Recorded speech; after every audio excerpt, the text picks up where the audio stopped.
Muito bem, Lucas, 5º capítulo, verso 12, diz assim a palavra de Deus. Estando Jesus numa das cidades, passou um homem coberto de lepra.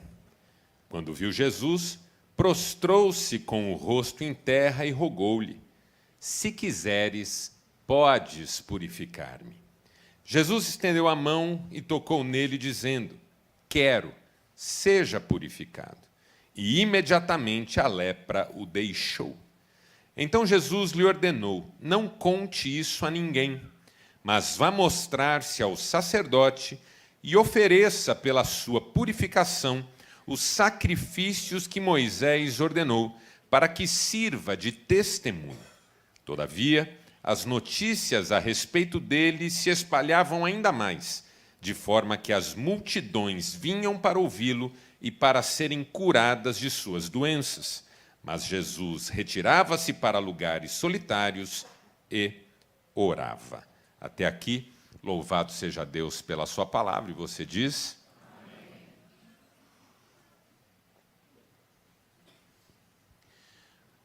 O que é que você mudaria em você?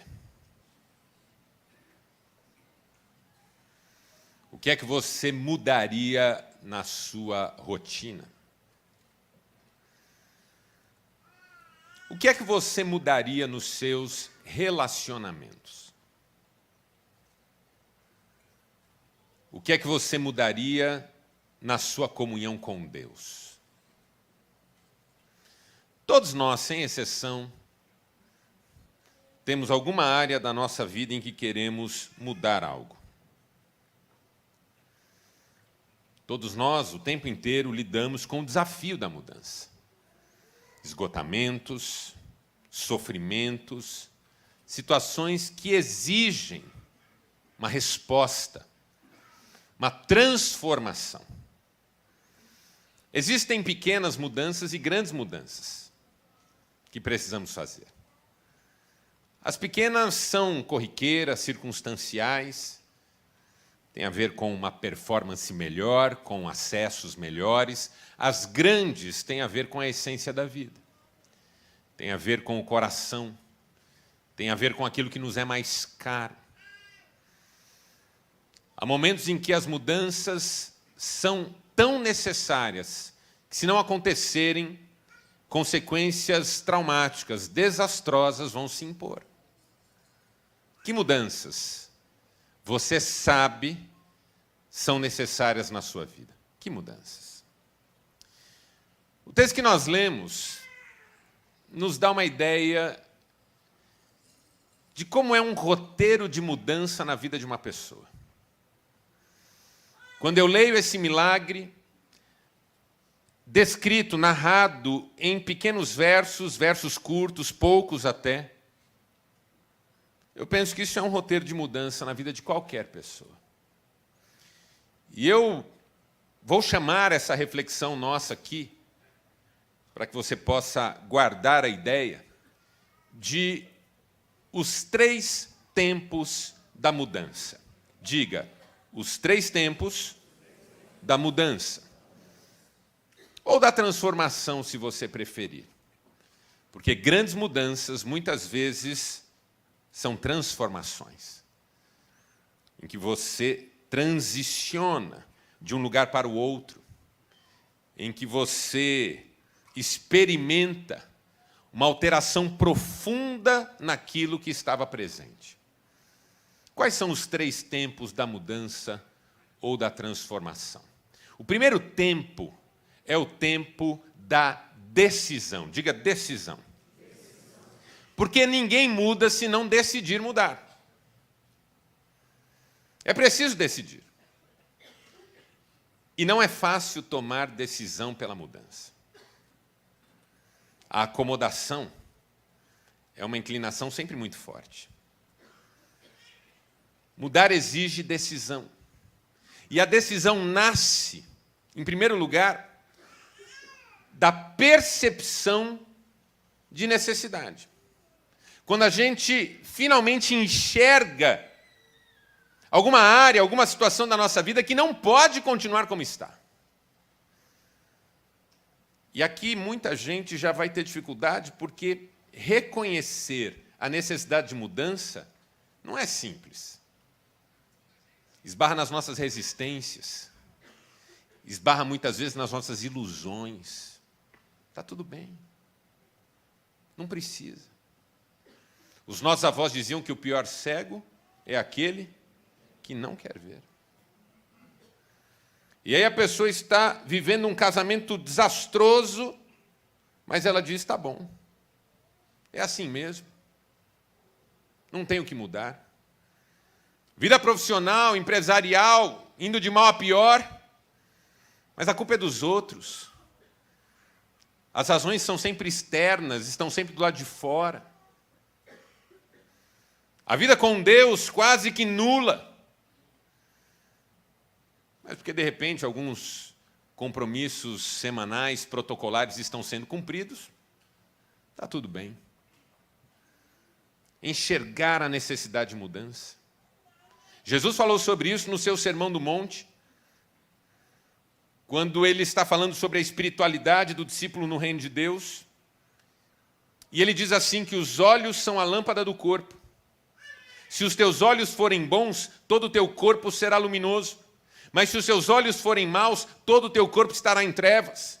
E se a luz que há em ti for em trevas, que grandes trevas são. O que é que Jesus estava tentando dizer para os discípulos? Se o que você está vivendo é treva, mas você acredita piamente que é luz, é difícil ajudar você, porque quando você chama a treva de luz, como ensinar para você o que é a luz? O pior cego é o que não quer ver. Decisões nascem da capacidade de enxergar necessidade de mudança. Como aquele leproso que sabe que a vida que ele está vivendo não é a vida que ele deveria viver. Ele olha para a sua condição e diz, não, chega, não é isso. Viver assim não dá. Todos os dias ele olha para si mesmo, o texto diz que ele estava coberto de lepra. Coberto de lepra.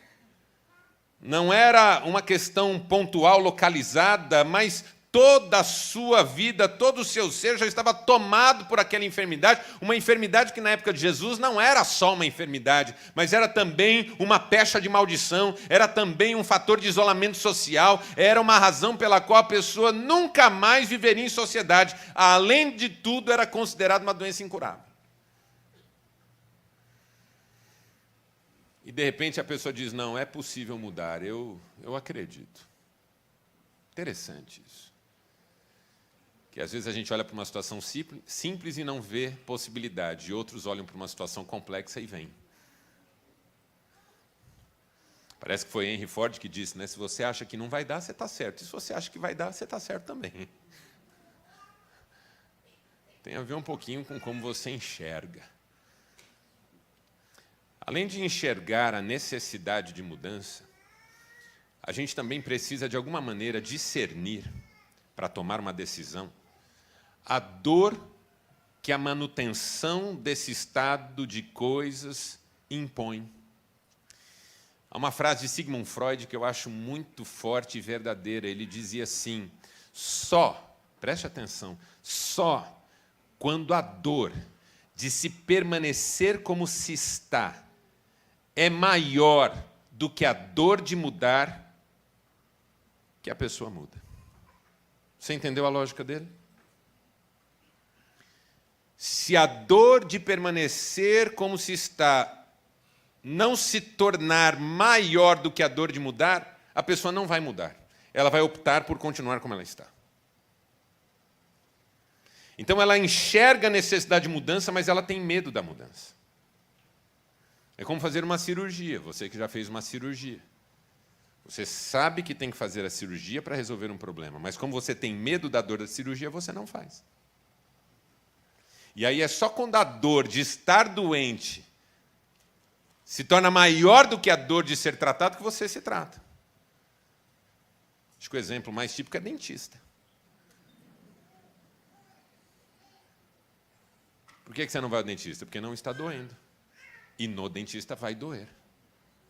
Porque não importa o quanto avance a tecnologia, a medicina, o dentista continuará sendo um torturador. Todo respeito aos dentistas, que são uma bênção na nossa vida. Estava uma vez num tratamento, fazendo um tratamento profundo, uma dentista crente. Aquilo estava doendo e não parava, ela foi estendendo aquele negócio, não parava. De repente, na cadeira, me deu um ataque de riso, porque eu, quando fico nervoso, eu dou risada. Ela parou e falou: o que foi? Eu falei: me ocorreu um pensamento. Ela falou: qual? Eu falei: o diabo tem um desse.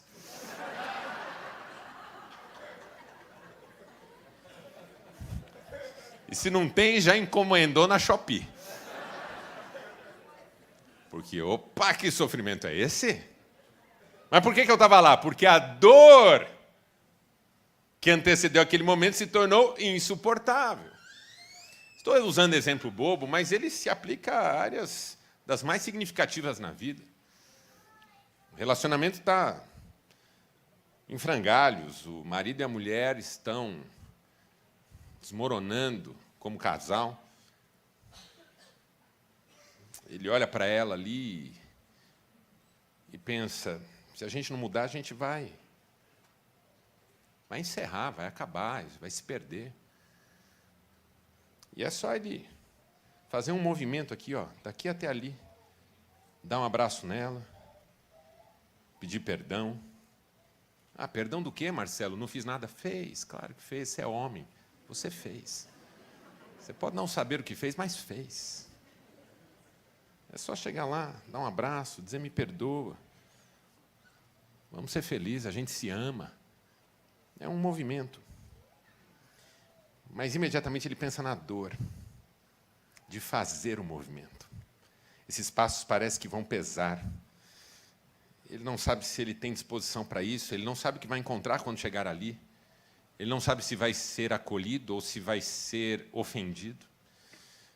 Porque algumas mulheres nasceram com um chip que faz com que elas não processem muito profundamente o que é a ideia de perdão. Então a pessoa se aproxima e fala: me perdoa. Por causa desse chip, ela não consegue dizer perdoo. Ela diz: agora você vem pedir perdão, né? Na hora de fazer, bom, claro, na hora de fazer eu não estou pensando nisso.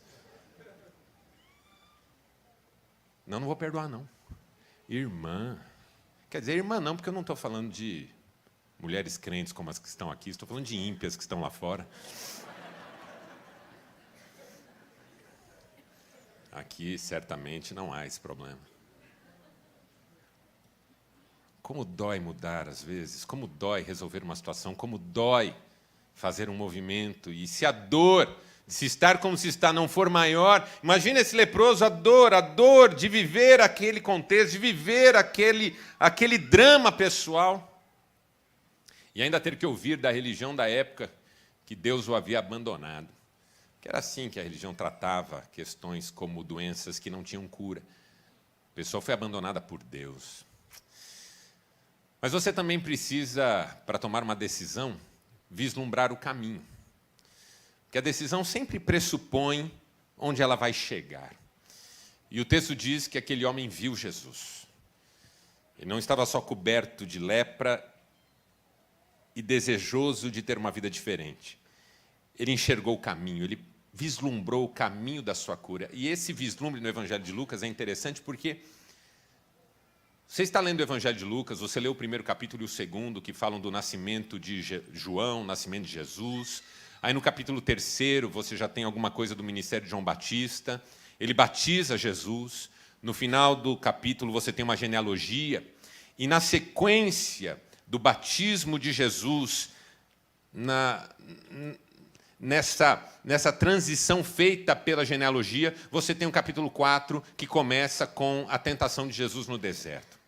Então veja, até o capítulo 4, há uma introdução da história de Jesus, mas em tese, ministerialmente, ainda nada aconteceu. Quando Jesus sai do deserto, onde ele foi tentado pelo diabo, ele vai para uma sinagoga, em Nazaré. E ali ele recebe o rolo do livro de Isaías, para fazer a leitura comunitária na sinagoga. E ele lê Isaías, como nós conhecemos hoje, Isaías 61. O Espírito do Senhor está sobre mim, pelo que me ungiu. E aí ele começa a falar sobre o fato de que naquele momento essa profecia se cumpria. E ele fala sobre como os judeus não vão lidar bem com isso, com a chegada de fato do Messias. Porque, por alguma razão, o povo de Deus nunca esteve atento ao que Deus estava fazendo na história. Isso é uma crítica que Jesus faz muito dura aos religiosos. Vocês nunca estão sintonizados com o que Deus está fazendo na história. Havia muitas viúvas no tempo de Elias e a nenhuma delas ele foi enviado, senão uma de Sarepta de Sidom, que era estrangeira. Havia muitos leprosos na época de Eliseu, mas nenhum foi curado, senão Naamã o sírio. E quando Jesus diz isso, aquelas pessoas que estavam encantadas com os primeiros momentos da fala dele começaram a ficar revoltadas. E o clima foi se esquentando, o clima foi piorando, de repente estão levando Jesus para um precipício que há ali em Nazaré, para jogá-lo dali para baixo. E diz o texto que ele passa por entre aquelas pessoas e vai embora. E na sequência diz, e a sua fama se espalhava por toda a região. Que fama? Nesse momento, a fama que começa ali no batismo com João, por causa da voz que diz, este é o meu filho, em quem eu tenho todo o meu prazer. Ali começa a fama. Deus atestou o filho, o Pai atestou o filho, legitimou, autorizou, e a sua fama já está correndo. Mas ele ainda não tem nenhum milagre registrado no Evangelho de Lucas. Claro, quando a gente fala assim, a gente tem que lembrar de João dizendo, se todos os milagres que Jesus fez fossem escritos em livros, não haveria livros no mundo inteiro.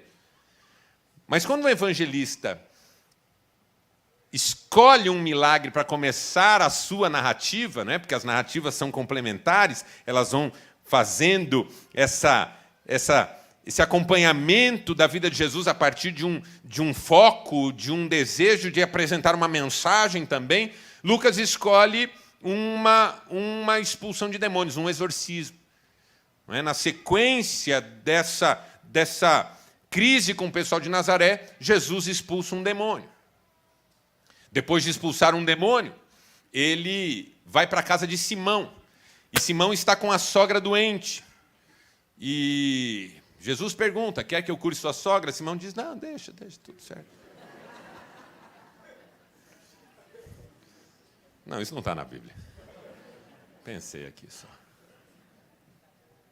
Simão pede, mestre, minha sogra. Jesus cura a sogra. E aí o texto diz que então as pessoas começaram a trazer seus enfermos. E também muitos eram libertos e demônios saíam dizendo, nós sabemos quem tu és. E aí depois vem o capítulo 5, em que Jesus vai pescar com a turma. Ele prega no Mar da Galileia, na praia, e aí entra no barco de Simão e manda que os pescadores lancem a rede. Você conhece a história. Eles dizem, não pegamos nada a noite inteira, mas Jesus insiste, pela tua palavra lançaremos as redes. Simão diz, e fazem uma pesca extraordinária, uma pesca sem precedentes, uma pesca histórica. E aí, é nesse contexto, na sequência dessa pesca, que aparece esse leproso. Ou seja, o ministério de Jesus ainda está apenas começando, mas esse homem já sabe que Jesus pode ajudá-lo. Ele já vislumbra. Quando ele vê Jesus, não é que ele viu Jesus como uma figura humana passando, ele viu tudo que Jesus significava nesse momento para ele, e ele disse, ele pode me ajudar. Então é aqui que nasce a decisão. Quando você enxerga a sua necessidade, quando você percebe que a dor de continuar como está é maior do que a dor de mudar, e quando você vislumbra o caminho da mudança, aí você diz, é a hora. Meus irmãos, o meu desejo, o primeiro desejo nessa manhã, é que eu e você, que precisamos mudar, saiamos desse culto aqui dizendo, chegou a hora. Nós vamos mudar, em nome de Jesus. O que precisa ser mudado, nós vamos mudar.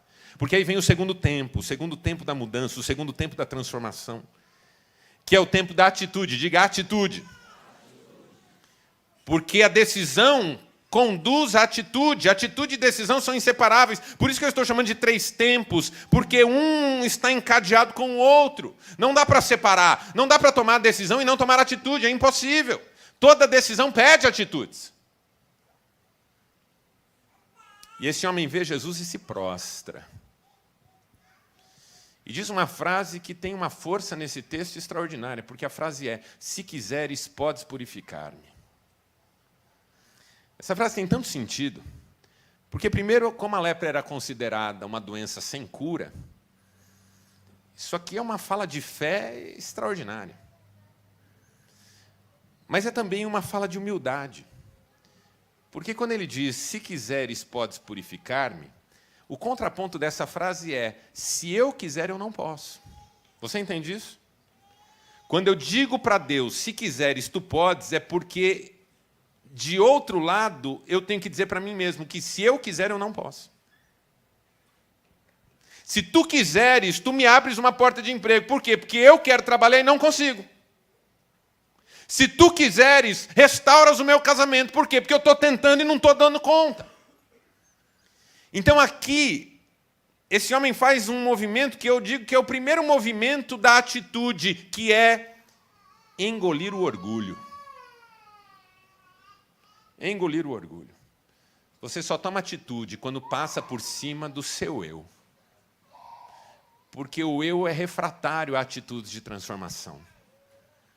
Ele tende a esperar que o outro faça. Ele tende a achar que não é responsabilidade dele.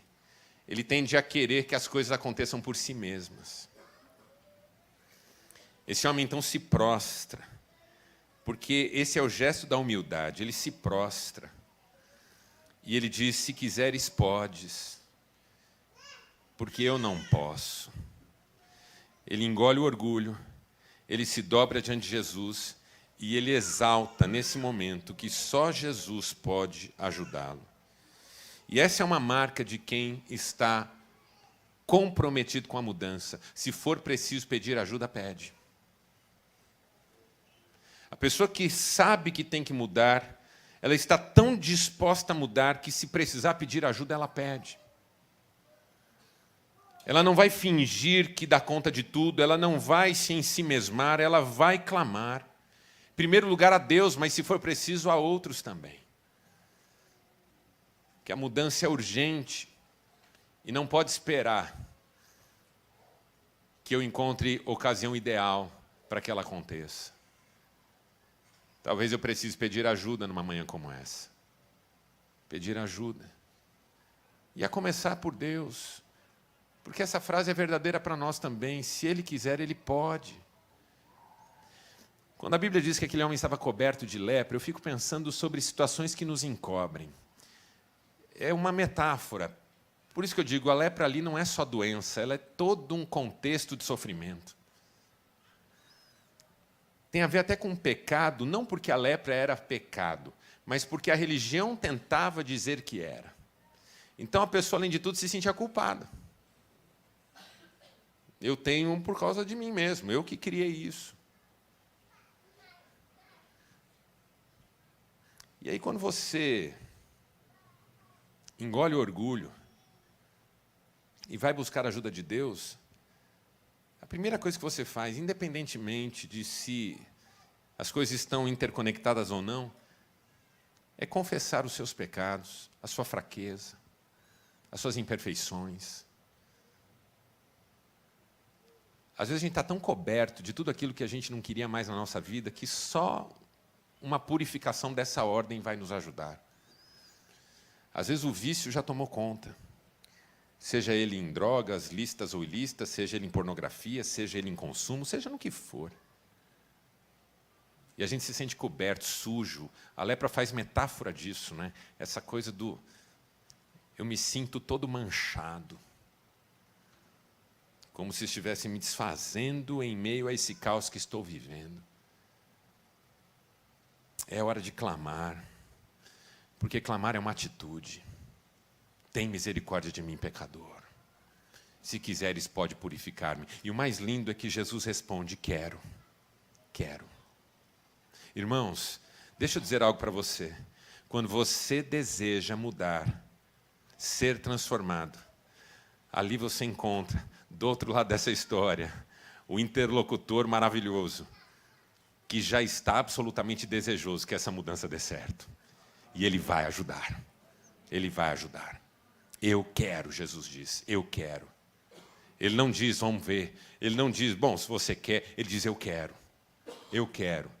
E diz o texto que ele toca no leproso. Meu Deus, que aberração isso do ponto de vista da religião. Você não podia tocar em leproso. Quem tocasse num leproso ficava impuro, tinha que ser afastado do arraial, tinha que passar por processo de purificação. E se depois fosse contaminado, ia ser excluído em definitivo como os demais. Está aqui o amor de Deus. Do Deus que não importa quão baixo, quão tristemente você vive a sua vida, quão baixo você chegou, quão fundo é esse poço.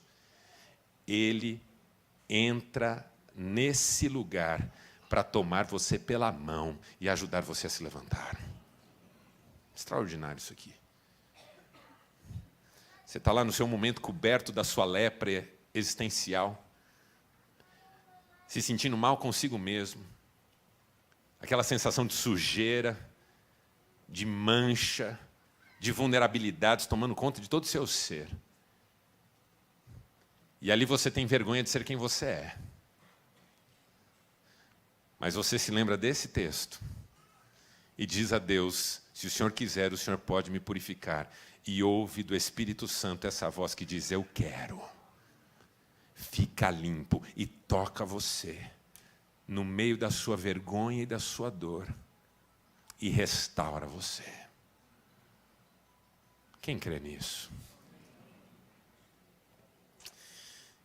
E aí vem o que eu chamo de terceiro tempo da transformação ou da mudança. Você decide, você toma atitudes e imediatamente você entra no processo de consolidação. Diga consolidação. Porque toda atitude, ela chama um processo. Porque ela precisa se firmar. A atitude que eu tomei no meu casamento, a atitude que eu tomei em relação ao meu filho, a atitude que eu tomei no trabalho, a atitude que eu tomei em relação à minha saúde física, ela precisa ser sustentada na sequência, caso contrário, termine em nada ali na frente.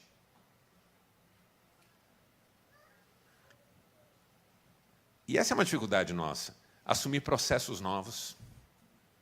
Jesus começa processos novos na vida desse sujeito porque diz assim, não fale nada a ninguém, vá apresentar-se ao sacerdote. E ofereça a oferta que Moisés mandou. Que era uma oferta cumprida toda a vida. Envolvia 3 cordeiros, 2 machos e uma fêmea. Envolvia aves. Envolvia 10 quilos de farinha, azeite. Pensa numa oferta cumprida. Ela tinha que ser feita no primeiro dia, depois no 8º. Para depois o sacerdote fazer um exame que ia do corpo, passando pela cabeça, corpo, pés, e até um teste que era feito no lóbulo da orelha. Para finalmente o sacerdote atestar, está purificado. Milagrosamente, por ação de Deus, está purificado. Então, o que Jesus estava dizendo? Não é você que diz que está curado, é o outro que vai dizer que você está. Interessante isso.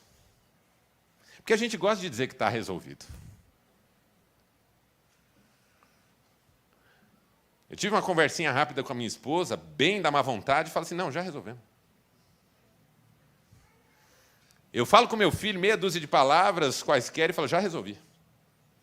No meu trabalho, eu faço lá um meia-culpa, tá? Não, já está tudo acertado. Eu conto ou você conta?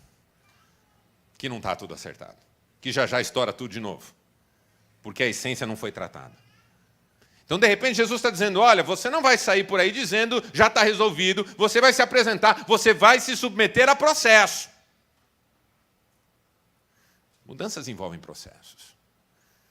Elas se consolidam através de processos. E quando o sacerdote disser que você está curado, aí sim você poderá se considerar curado. Por quê? Porque, às vezes, a mudança que eu estou protagonizando não deve ser anunciada porque ela será percebida. Quando você estiver vivendo algo profundo com Deus, não saia divulgando, porque já já as pessoas verão. Quando você decide mudar no seu casamento, não é a sua palavra de mudança que vai acalmar o seu cônjuge, mas é a mudança começando a aparecer. Alguma vez na sua vida você já disse, eu estou cansada de promessas. Toda vez é a mesma coisa, fala que vai mudar, fala que mudou, fala que fez uma oração, fala que foi lá na frente, fala que se ajoelhou, fala que não sei o quê, mas não passa nada, já está de volta no mesmo lugar. Então não fale nada, deixa que o outro veja. Quando a mudança começa a acontecer na nossa vida, ela fica visível. Quando a mudança começa a acontecer, os outros percebem. Alguém vai dizer, você mudou, hein? E aí você vai dizer, louvado seja Deus. Que é o que esse homem faz. E é por isso que depois de Jesus ter dito, não fale nada, vá apresentar-se ao sacerdote, a fama de Jesus cresceu ainda mais. Por quê? Porque aí não é porque ele saiu falando, é porque as pessoas viram. O sacerdote viu, todos viram, a família viu. Ele não precisou propagandear, simplesmente está de volta à vida. Como assim? Como assim? Jesus de Nazaré. E é por isso que eu e você nessa manhã temos compromisso com a mudança. Porque toda vez que eu e você abraçamos o desafio da mudança e permitimos que o Espírito Santo transforme em nós o que precisa ser transformado, Jesus é glorificado na nossa vida. A transformação não é só para melhorar a nossa vida, mas é para dar testemunho de quem é o nosso Deus, de quem é Deus na nossa vida, de quem é Jesus para nós. Nessa manhã eu desejo que aquilo que precisa mudar na sua vida mude. Decisão, atitude e processo. Mas não só para você ter uma vida melhor. Para que as pessoas com quem você convive, nos espaços que você convive, possam ver a mão de Deus na sua vida. Que essa é a bênção maior, irmãos. Essa é a bênção maior. Que as pessoas percebam a mão de Deus na nossa vida. Pensa, se aquele casamento mais terrível mudar e virar uma bênção, como isso não vai glorificar a Deus? Se aquela história que está caminhando para o buraco, viver uma reviravolta, como isso não vai glorificar a Deus? Um povo que antes era frio e protocolar, agora é cheio do Espírito Santo e tem vivido em milagres. Como isso não vai glorificar a Deus? Que o Senhor faça milagres na nossa vida esse ano, para a glória dEle, para que as pessoas vejam que há um Deus vivo e verdadeiro que ainda faz milagres. Feche seus olhos por um instante. Eu quero orar com você, por gentileza. Vamos orar.